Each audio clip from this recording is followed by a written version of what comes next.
Donald Trump s'est envolé mercredi pour participer pendant 2 jours au Forum économique de Davos et tenter de convaincre les élites mondiales que l'Amérique d'abord, ce n'est pas le repli sur soi. Le président américain, qui n'était pas accompagné de la première dame, s'est envolé de la base aérienne d'Andrews, en banlieue de Washington, mercredi soir à 20h01 GMT jeudi. Je vais bientôt me rendre à Davos, en Suisse, pour raconter au monde à quel point l'Amérique est formidable et comment elle va bien. Notre économie décolle maintenant et avec tout ce que je fais cela ne pourra qu'aller encore mieux. Notre pays est enfin en train de gagner à nouveau, a tweeté le président peu avant de prendre l'hélicoptère pour se rendre à l'aéroport.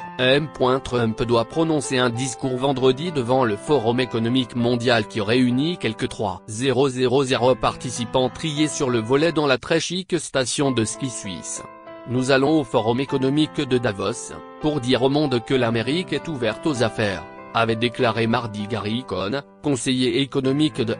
Trump, lors d'un point à la presse sur le programme du président. Trump,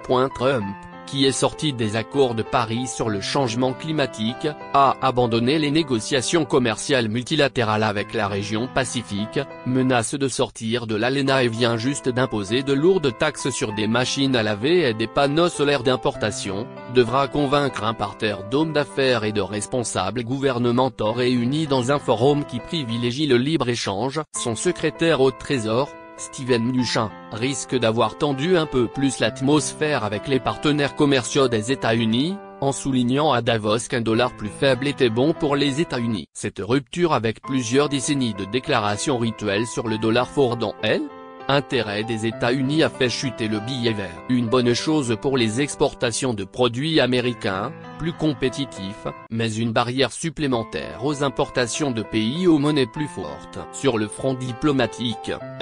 Trump doit notamment rencontrer le Premier ministre israélien Benjamin Netanyahou, auquel il vient d'offrir la reconnaissance de Jérusalem comme capitale d'Israël, mais aussi la première ministre britannique Theresa May avec laquelle les relations sont inhabituellement tendues,